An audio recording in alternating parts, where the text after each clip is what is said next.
kalau nggak suka dengan saya, masih mau korupsi, silakan mulai kampanye tidak pilih saya. Kelompok sebelah makin pusing. Masyarakat Dayak usulkan Ahok jadi kepala IKN. Ditulis oleh X Hardi. Ahok sedang dalam pembicaraan hangat terkait peluang besarnya menjadi kepala otorita IKN di Kalimantan Timur. Jika Ahok beneran ditunjuk sebagai kepala otorita, maka hebohnya akan kembali terulang saat dia menjadi wakil gubernur DKI bersama Jokowi. Berawal dari ucapan Jokowi yang menyebut Ahok adalah salah satu kandidat.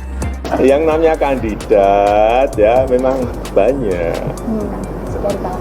Ada kriterianya? Satu, Pak Bambang Brojo.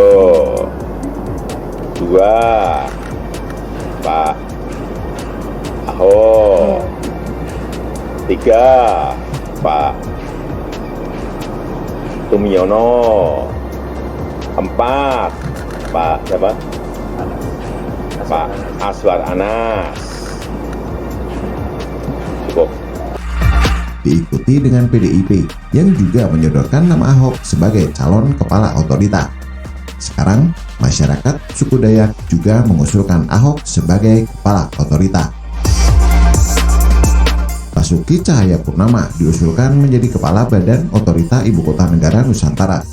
Bagian dari 5 poin pernyataan sikap disampaikan Kepala Adat Dayak Kenyah, Anjang Pedung, saat diterima Presiden Indonesia Joko Widodo di Bandar Udara Internasional Sultan Haji Muhammad Sulaiman, Kota Balikpapan, Provinsi Kalimantan Timur, Senin 31 Januari 2022.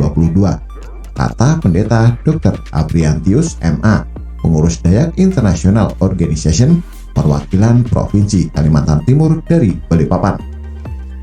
Sebagai informasi, Jokowi berada di Balikpapan pada Senin lalu. Ini adalah usulan yang disampaikan secara tertulis kepada Jokowi dan sudah diterima. Untuk selanjutnya, keputusan diserahkan sepenuhnya sesuai hak prerogatif Jokowi selaku Presiden. 4 poin aspirasi lainnya antara lain: pertama, masyarakat adat berterima kasih pada Presiden yang sudah memilih dan menetapkan Provinsi Kalimantan Timur sebagai tempat ibu kota negara Nusantara. Kedua, masyarakat adat Dayak mendukung dan bersedia menjadi mitra pemerintah dalam pelaksanaan pembangunan ibu kota negara. Ketiga, dalam pembangunan ibu kota negara, masyarakat adat Dayak memohon agar Presiden memasukkan kearifan lokal masyarakat adat Kalimantan Timur. Keempat, memohon peran serta dan keterlibatan masyarakat adat Dayak di ibu kota negara Nusantara. Kami berterima kasih karena tokoh-tokoh adat, Pak Sultan Kutai, Sultan Pasir, kami dari Dayak, Dayaknya perwakilan dari Banjar dengan perwakilan keluarga kita yang begitu diterima. Dalam perbincangan tadi menyangkut IKN, kita menerima dengan senang hati IKN ini. Nah, dengan IKN ini tadi kita menyampaikan aspirasi masyarakat. Pertama itu dengan adanya IKN ini tolong di dalam badan otorita itu masyarakat adat bisa diakomodir. Yang kedua, dalam pembangunan fisik, ya masyarakat adat sebagai mitra kerja. Yang ketiga, kearifan lokal tadi. Kalau perhatikan angkat kearifan lokal, adat istiadat budaya seperti yang beliau sampaikan, dan juga tidak lepas dari ekonomi dan SDM nanti disampaikan oleh beliau. Kenapa masyarakat Dayak mengusulkan nama Ahok? Di media lain muncul berita tahun 2019 di mana Ahok dan istrinya Puput Nistiti Devi mendapatkan gelar kehormatan dari masyarakat suku Dayak saat mereka berkunjung ke Samarinda, Kalimantan Timur. Dewan Adat Dayak Kalimantan Timur memberikan Ahok gelar Asang Lalung yang artinya tokoh muda, teguh, perkasa, dan pemberani. Sedangkan gelar untuk Puput Nistiti Devi adalah Idang Bulan yang artinya cahaya purnama. Mungkin ini benang merahnya, dan Ahok memiliki ikatan dengan masyarakat Dayak yang disebut. Saya pribadi tidak begitu peduli apakah Ahok nantinya diangkat jadi kepala otorita atau tidak.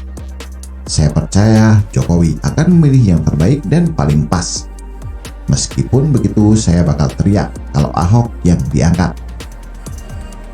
Hal ini lebih dikarenakan penasaran dengan reaksi para kelompok sakit hati jika mendengar kabar ini.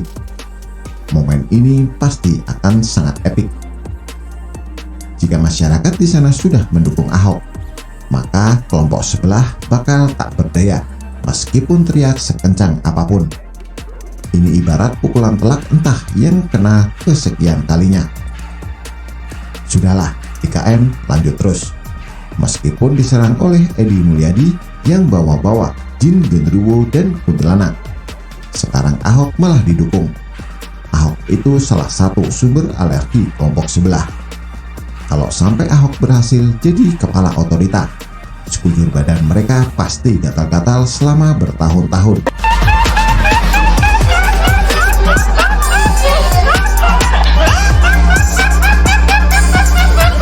Apalagi tukang demo itu, pasti bakal mati sumber penghasilannya.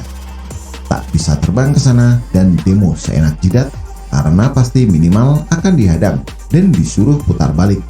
Itu minimal. Maksimalnya ya nggak tahu deh. Perjuangan mereka dalam menghancurkan Ahok seolah jadi sia-sia jika Ahok jadi kepala otorita. Sebenarnya misalnya Ahok jadi gubernur DKI lagi, pasti akan diprotes dan diributkan terus oleh kelompok ini. Tapi di IKN bakal aman dan tidak ada yang akan mengganggu. Yang berani ganggu dan bikin gaduh sama saja cari penyakit mematikan. Ahok itu ibarat gatal di badan mereka, tapi tidak bisa digaruk. Di IKN, mereka hanya bikin diri mereka semakin jengkel dan gondok karena benci Ahok, tapi tidak bisa berbuat apa-apa. Orang-orang sudah paham etos kerja dan kinerja Ahok. Yang paling dinantikan itu sebenarnya reaksi kelompok sebelah jika Ahok diangkat sebagai kepala otorita. Sebenarnya menolak IKN itu lebih dari karena ada nama Jokowi dan Ahok. Coba kalau Anies jadi kepala otorita, mereka pasti 100% setuju. Namanya aja munafik kan? Bagaimana menurut Anda? Silahkan tulis komentar di bawah.